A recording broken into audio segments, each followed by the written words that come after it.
Hello and welcome to my masterclass on World War One. This masterclass will serve two topics for this academic year. It's going to be the final topic that students study in Year 8, and it will also be the first topic that students study in Year 9. The reason that we've rearranged this is because due to lockdown, pupils did get a slight chance to study some of these topics during lockdown. However, because it was distance learning, we can't guarantee that quality. And obviously it's a really key topic to understand other topics, which is what I'm about to explain. So this topic in Year 8 will sit between these two units. The Industrial Revolution will go before it, and then World War II will go after it. So the theory is that in order for students to understand the importance of empire, they need to understand the Industrial Revolution. And in order for students to understand the roots of World War II, they need to understand World War One. So the really big concepts and themes that we're going to bring out of this unit are as follows. We're going to continue to look at methods in which pressure can be exerted on governments, which was looked at in abolition when we looked at in slavery when we looked at abolition, the exploitative nature of empire, which is another theme that came up in slavery, and we're also looking at the nature of sovereignty and national identity, which is really important in the lead up to World War II and the Holocaust, which I would not say it explicitly links with the topic that we do in history, but it certainly links really closely with a lot of the themes discussed in Year 7 geography. So I've also included in this presentation some disciplinary skills foci, and this is something that I really want us looking at as a department over time and looking at how we can scale this. I think our schema is really secure, but we now need to look at what we're actually getting pupils to do. So the three foci of this topic are getting students to describe the opinions of illustrators and commentators using pictorial and written sources. That's not only a really good check for understanding, but is a really good way to make sure that they're using knowledge-rich, nuanced sentences, which will be really important when it comes to later years when they're having to give evidence from sources to prove their points.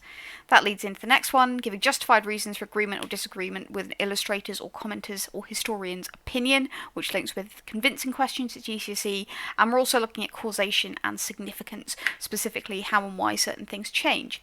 So this is what the unit looks like. I'm not going to just read out the questions, but I'm going to give you an idea of how the narrative fits together.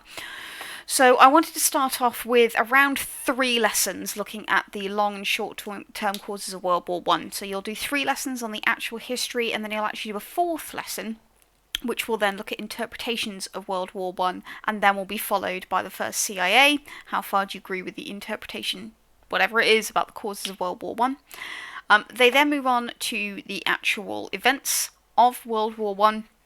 So the Schlieffen Plan, which links in with short and long-term causes, the nature of trench warfare, and then specific events. Now you'll notice that we haven't really focused too much, or at all really, on specific battles within the war. This is mainly to do with the fact that there's a very limited amount of time and there's a lot for us to cover. In the future we might look at things like the Somme as a really good case study of why trench warfare turned into a stalemate, but we haven't done it in this unit.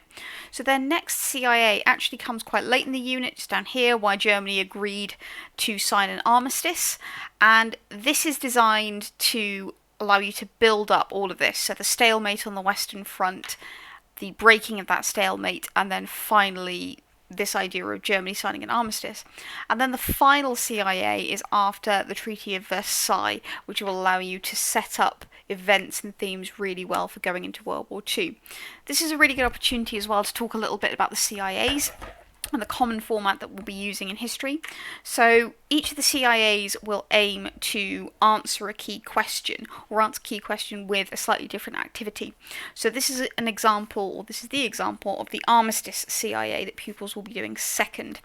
So each one will have up to 10 marks worth of short answer questions. So you'll notice some of these need a slightly longer answer, which is why I've given it more time. And then they will have the longer task to do.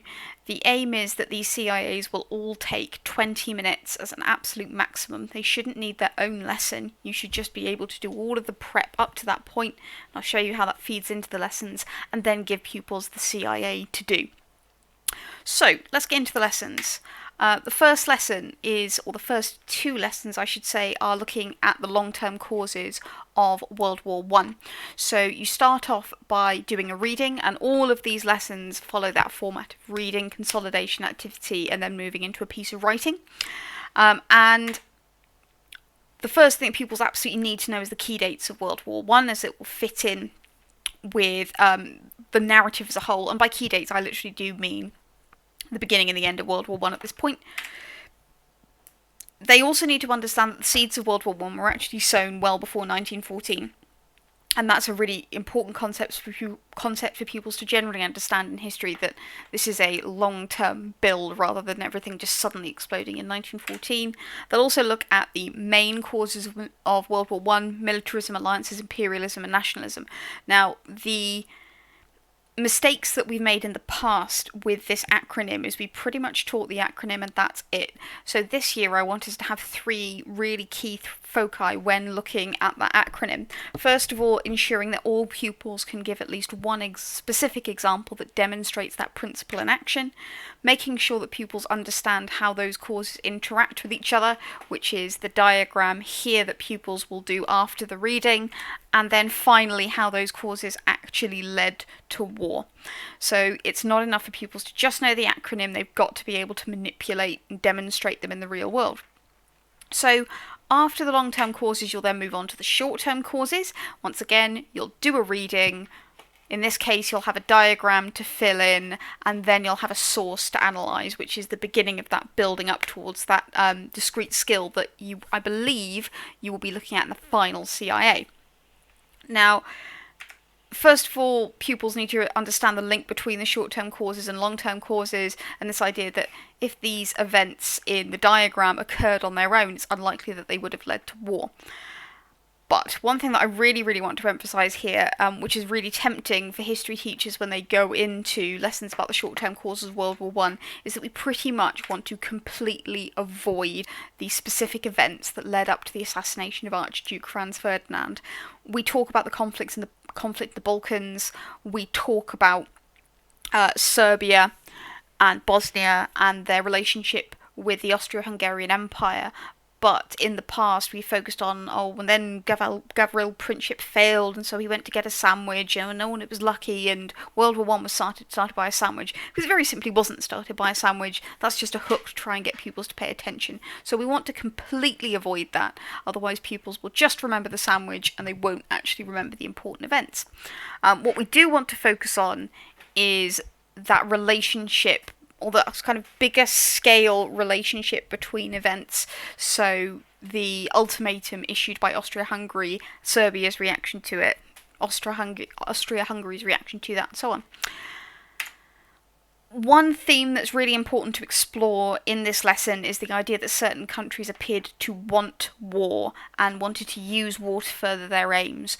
You can talk about this when you talk about Germany offering a blank cheque of support, or Austria-Hungary reacting to Serbia accepting all of the terms except one. The fact that the Serbian government didn't appear to have any connection to the assassination, but Austria-Hungary chose to blame them anyway, because this will lead really well into the next lesson, which is interpretations about causes. Essentially, in this lesson, you'll be looking at 2 or 3 historians, their opinion about who should be blamed for the beginning of World War One, and then pupils will be using all of their knowledge from the long-term causes lessons and the short-term causes lessons to explain whether they agree or disagree with those opinions. So the real key concept you need to take out of this lesson, first of all, is the fact that, I should say different historians, but we can cope, different historians having different opinions and how they then use facts to support those opinions. So it's not necessarily the case that one historian is just out and out wrong. It might be that they've simply used different evidence to support their point. You're also going to spend a lot of this lesson working with pupils to paraphrase arguments in order to demonstrate comprehension, which is similar to what I spoke about earlier. A, it's a great check for understanding, but B, it's a really good way of getting them to practice a small number of sentences that are knowledge and content rich. Providing evidence to support opinions as well, so not just saying, well, this historian thinks this and I agree with them, but really emphasising the importance of using the knowledge that they have been building in previous lessons to support that. That will then lead you into your first CIA, which will be 10 or 10 points worth of short answer questions, and then they will be asked whether they agree with the historian's opinion. After that, you then move into the Schlieffen plan, where they will do a short bit of reading and then fill in a diagram, so representing the reading in a diagram format to check understanding.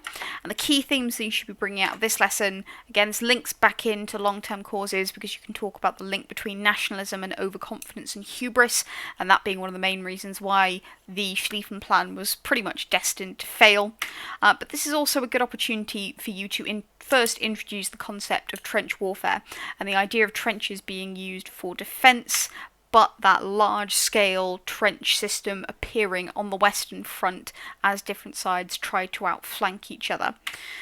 One really important thing that students do need to take away from this lesson is they need to be able to differentiate between the Eastern and the Western Front, because although this unit does pretty much entirely focus on the Western Front, pupils will need to discuss the Eastern Front when they discuss things like events in 1917. So, after that lesson, you will then move on to a lesson on trench warfare. So you'll spend a bit of time just looking at the overall structure of a trench, so they'll be given a diagram different to this one that I put up on the screen, and then they'll be asked to transfer the information from the different diagram and a video, I think, down onto this diagram. Key points that they really need to take out of this, which have apparently all appeared at once. First of all, structure of trenches, the idea that it's not just one line, it's sort of many deep trench systems facing each other, but the primary point here is emphasising this idea of stalemate and how having these very effective defensive structures led to stalemate, and that that the different sides didn't have sufficient technology or sufficient offensive technology to be able to break that stalemate. So once you've established the reason why there was a stalemate, we then skip forward quite a lot. We skip forward to 1917, and we're looking at this case at the USA joining the war and Russia leaving the war. So you'll do some reading, and then you're going to be filling in one of these diagrams. So the real core point is this idea of there being advantages for both sides in the conflict at this point. So France and Britain getting the advantage of the USA joining the war and why this was an advantage, and Germany getting the advantage of Russia leaving the war and why that was an advantage. You also need to emphasise this idea that it was a delayed advantage, which is a concept pupils often find quite difficult to understand. So that just because somebody has joined the war, just because Russia has left the war, doesn't mean that instantly that advantage will be conveyed, particularly in the case of America joining the war. You'll spend the majority of the lesson in terms of discrete skills or discretionary skills looking at establishing logical chains of reasoning and this idea that there are multiple routes that can be taken from one core sentence. So you can see it here in the diagram that focuses on the USA, this idea of being able to branch out the USA joining the war into other consequences. So once you've done the events in 1917, you will then look at breaking the stalemate. Now, when you start this lesson on breaking the stalemate, you will be able to talk about the impact of the events in 1917, and that's exactly why I put that before the lesson on breaking the stalemate. But when you do that, you do need to be careful to emphasise the fact that, as we said before, there is a delayed advantage. So essentially, you're going to look at a variety of different changed tactics and how they would have broken the stalemate. So that's going to require you to go back to that lesson on trench warfare to remind pupils why there was a stalemate in the first place, and then remind them or teach them how that stalemate was broken. So, yep, key concepts for this lesson linking back to trench warfare. This is also a really good opportunity to talk about the idea of war creating necessity that drives innovation. That will link really well into Year 10, particularly the unit on Britain, Health and the People, where we look at war as a factor in driving medical improvements. As with the previous lesson, this is a good opportunity for you to focus on building logical chains of reasoning and clear opening points. There are some sentence level activities in this lesson that really emphasise the importance of having a very snappy but nuanced and rich opening point. And then finally, the importance of providing specific examples to prove more general points. So hopefully, touch wood, you will find that whenever pupils need to give a specific example in any of the tasks they are given, there is a specific example available for some of the reading and the input that they've been given. So that's how 1917 helped to break the would have helped to break the stalemate. That's how tactics would have helped to break the stalemate. That's all the kind of very general theoretical stuff. And then you'll do a lesson on the armistice. And the armistice is designed to turn all of this conceptual stuff that you've been doing with the kids into something a lot more concrete and looking at it in action. Again, all the bullet points come at once, but we can cope. So you will need to start off by giving a very specific definition of armistice, that it's not surrender, it's stopping fighting. And when you give that definition, it's important to discuss why Germany opted for an armistice and why people choose to say, well, it's not that I gave in, I just stopped fighting. You'll then do some reading, and that'll explore the military, economic, and political reasons behind the armistice. It is really important to emphasise that this wasn't just a military victory, this was also economic. And in order to lay the foundations for the next lessons on the Treaty of Versailles, you can already start thinking about why some Germans would have objected to the signing of an armistice. So in the reading, it talks about the fact that actually the majority of the German people didn't officially find out how badly the German army were doing until quite late in 1918. This lesson will then lead you into your next CIA, which is the one that we saw at the beginning. So you've got those short answer questions, then explain 2 reasons why Germany signed an armistice. And this, in theory, gives pupils quite a lot of flexibility because they can focus on the events of 1918, but they've also got the ability to go back and look at things like 1917 and also the improvement in military tactics as a possible paragraph as well. The final lesson in this unit, or actually several lessons, I believe I've given 3 on the pacing plan, is the Treaty of Versailles. So you start off by looking at how each of the big 3 countries, so France, Britain, and the USA, fared during World War One, with a big emphasis on the fact that France experienced the biggest loss of life and the most damage to its territory, and then looking at how that background would have informed their attitude towards Germany in World War One. It's also really important in this lesson, and it may not seem like a big deal, but I will explain why, that you make pupils aware of the physical appearance and defining features of each of the leaders of the big 3, particularly Clemenceau. This is because both in the CIA and in their assessment, they will be working with cartoons. And working with cartoons means that you need to be able to recognise if somebody is specifically being depicted in that cartoon. So I've given you the cartoon that you will model pupils with, the kind of I do, we do cartoon, and that requires them to know that that's Woodrow Wilson, that that's Clemenceau, that that's Lloyd George. So physical appearance is important. Understanding how the experience of countries influence their leaders' opinions about the Treaty of Versailles is important. Then you'll look at the actual terms of the Treaty of Versailles, which allows you to talk about the German reaction to the Treaty of Versailles, building on what you would have done in the previous lesson on the armistice, about why some Germans would have already disagreed with the concept of Germany surrendering.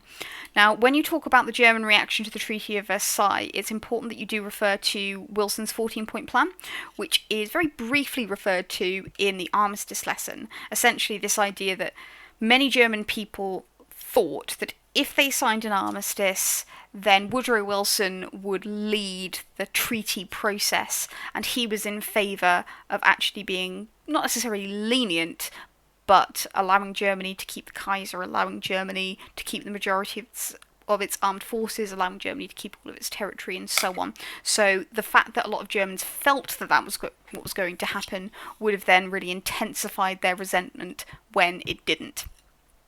And finally, in terms of there are 2 more. In terms of discrete skills, this is going to be Another instance in which you're going to be using paraphrasing is a really good way to check comprehension, but also practice really strong sentences, and is going to be another opportunity for pupils to practice using specific examples to support their opinions.